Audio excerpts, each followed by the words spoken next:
عجب کرپشن کی غضب کہانی، پٹ پٹ کے پاگل ہو جاتے تھے، بتاتے تھے ہمیں کہ یہاں کرپشن ہو گئی، وہاں کرپشن ہو گئی، وہ کرپٹ ہے۔ ٹیکس کا نظام بنانے والوں اور چلانے والوں کا اس میں فائدہ ہے، پھر وہ مخصوص آدمی اس ٹیکس سے فائدہ اٹھاتا ہے اور پھر وہ ایس آر او واپس لے لیا جاتا ہے۔ ایس آئی ایف سی پرانی انویسٹمنٹ کو بھی کھا رہی ہے، لیکن وہ کارپوریٹ کمپنی ہے، وہ کہاں سے حصہ دیں گی؟ نیب صرف اور صرف جو پاکستان میں ہے وہ سیاسی طور پہ دباؤ ڈالنے کے لیے ہے، اور منی لانڈرنگ کی سب سے بڑا جو ذریعہ ہے وہ ریئل اسٹیٹ ہے۔ آئی ایم ایف کے قرضے اتریں گے ان لوگوں کو ٹھیک کرنے سے جن لوگوں کی آپ پشت پناہی کر رہے ہیں۔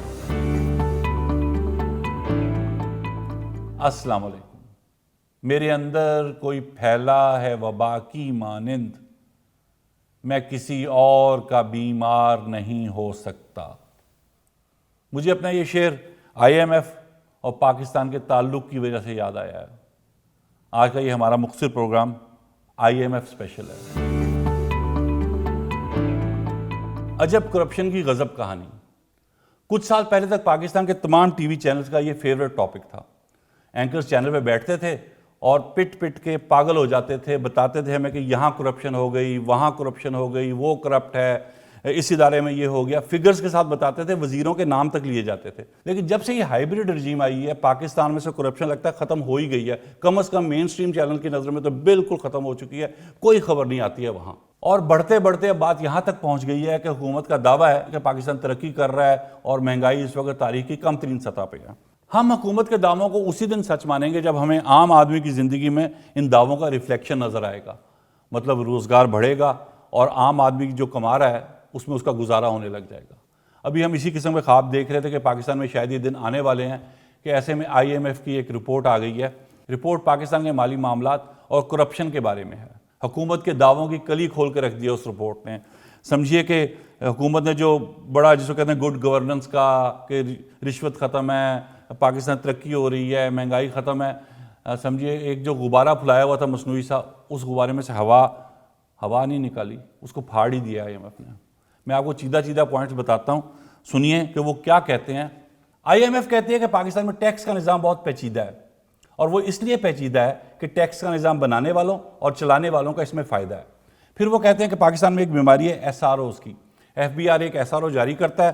ایس آر او ہوتا ہے جناب کہ ایک ریبیٹ دے دی جاتی ہے کچھ دنوں کے لیے، 2-4 دن کے لیے ایک ریبیٹ دی جاتی ہے کسی خاص چیز کے لیے کہ یہ امپورٹ کر لیں، یا یہ ٹیکس ریلیکسیشن ہو جاتی ہے، پھر وہ مخصوص آدمی اس ریلیکسیشن سے فائدہ اٹھاتا ہے اور پھر وہ ایس آر او واپس لے لیا جاتا ہے۔ ایسے میں ہوتا کیا ہے، پاکستان کو اربوں اور بعض صورتوں میں کھربوں روپے کا چونا لگ جاتا ہے۔ تو کہتے ہیں یہ بہت بڑی ایک لعنت ہے پاکستانی سسٹم میں۔ پھر آئی ایم ایف کہتی ہے کہ پاکستان میں جو ایک نئی باڈی بنی ہے ایس آئی ایف سی، اس میں شفافیت نہیں ہے۔ ایس آئی ایف سی کا کام تھا کہ اس نے نئی انویسٹمنٹ لے کے آنی تھی اور پاکستانی کی معیشت میں سمجھیں کہ کھاد بن کے شامل ہونا تھا اور پاکستان کی معیشت میں پھلنا پھولنا تھا۔ لیکن آئی ایم ایف کہتی ہے کہ ایسا نہیں ہو رہا۔ ایس آئی ایف سی پرانی انویسٹمنٹ کو بھی کھا رہی ہے۔ پھر آئی ایم ایف کہتی ہے کہ پاکستان میں نئے مشکل قوانین بنائے جا رہے ہیں جن کا مقصد صرف اور صرف رشوت کو فروغ دینا ہے، کاروبار کے حالات کو مشکل سے مشکل تر کرنا ہے، اور یہ ہمیں نظر بھی آ رہا ہے۔ پاکستان میں دیکھ لیجئے پچھلے 2 3 4 5 6 ماہ میں کتنی ہی کمپنیاں، کتنی ہی فارن انویسٹمنٹ گئی ہے، پاکستان سے باہر کاروبار وائنڈ اپ کیا اور چلے گئے ہیں۔ اس کی وجہ بھی یہی بتائی جاتی ہے کہ مختلف اداروں سے حصہ مانگا جاتا ہے، لیکن وہ کارپوریٹ کمپنی ہے، وہ کہاں سے حصہ دیں گی؟ اس لیے وہ اپنا کاروبار سمیٹتی ہیں اور پاکستان سے رفو چکر ہو جاتی ہیں۔ پاکستان میں خرابی کی جو اگلی وجہ وہ بتاتے ہیں وہ ہیں عدالتیں۔ کہتے ہیں کہ عدالتوں پہ عوام کو اعتماد ہے ہی نہیں۔ نیب کا بھی یہی صورتحال بتاتے ہیں، کہتے ہیں نیب کا مقصد اور کچھ نہیں ہے، کرپشن پکڑنا ہی ہے۔ نیب صرف اور صرف جو پاکستان میں ہے وہ سیاسی طور پہ دباؤ ڈالنے کے لیے ہے، اور اس کا کوئی فائدہ نہیں، یہ ایک ٹول کے طور پہ استعمال ہوتی ہے، باقی یہ کچھ نہیں کر رہی۔ یہ بھی آئی ایم ایف نے لکھا ہے۔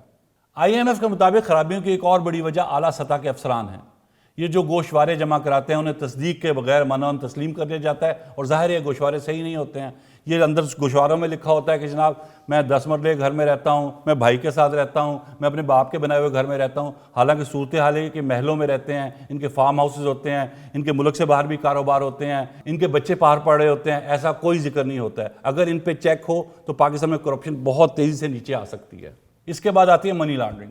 منی لانڈرنگ حکومت کے مطابق تو بالکل ختم ہو چکی ہے، لیکن آئی ایم ایف کی رپورٹ کہتی ہے ایسا نہیں ہے، اور منی لانڈرنگ کی سب سے بڑا جو ذریعہ ہے وہ ریئل اسٹیٹ ہے، جو اپنی منمانیاں کرتا ہے۔ اس نے نظام کو تگنی کا ناچ نچایا ہوا ہے۔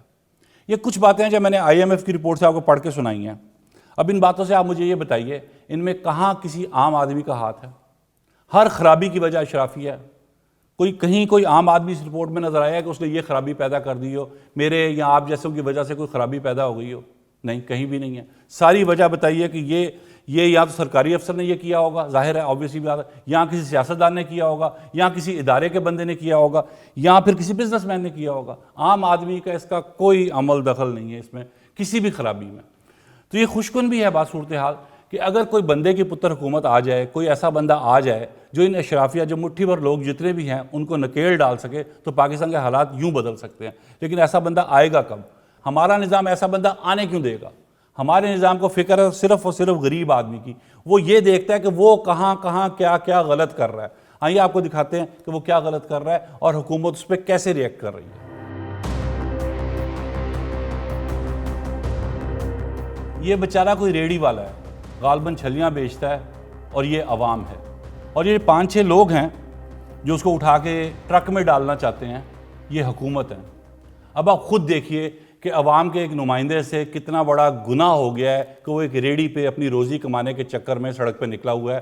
جو حکومت کو سڑک پہ آنا اس کو پسند نہیں آیا، اور وہ اسے کتوں کی طرح اٹھا کے ٹرک پہ پھینکنا چاہتے ہیں، اس کا کاروبار ختم کرنا چاہتے ہیں. ہماری حکومت کا سارا زور، ساری گڈ گورننس چلتی ہی ایسے لوگوں پہ ہے. لگتا ہے کہ پاکستان کے جتنے مسائل ہیں، پاکستان پہ جو جتنا قرضہ ہے، وہ اسی شخص کی وجہ سے ہے. ابھی جو IMF کی رپورٹ کے مطابق 5300 ارب روپے کی رشوت ستانی ہوئی ہے پاکستان میں چند مہینوں کے اندر، اس کی وجہ بھی یہ شخص ہے. سارا غصہ تو ایسے ہی اتارا جا رہا ہے. اگر آپ کو اس کی ریڑھی پسند نہیں ہے تو ٹھیک ہے، آپ اس کو کوئی متبادل کاروبار دیجئے، کچھ اور ایسا دیجئے کہ وہ اپنے بچوں کا پیٹ پال سکے، پھر پوچھئے. پھر وہ سڑک پہ آئے تو پوچھئے. آپ نے تو ایسا کچھ نہیں کیا. حکومت تو اس کے لیے کچھ بھی نہیں کر رہی ہے.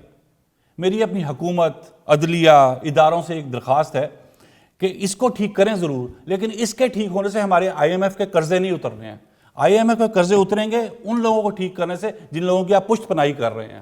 نظام کبھی نیچے سے ٹھیک نہیں ہوتا ہے، نظام ہمیشہ اوپر سے ٹھیک ہوتا ہے. اور جو لوگ اوپر والوں کو بلا کر انہیں کھلی چھٹی دے کے نیچے والوں کو ٹھیک کرنے کی کوشش کر رہے ہیں، میری ان کے لیے دعا ہے کہ اللہ تعالیٰ یا تو ان کو عقل دے یا ہمیں ان سے چھٹکارا دے. Talk is live, like share subscribe کیجئے، کیونکہ سچ وہی جو ہم بولیں. Talk is live.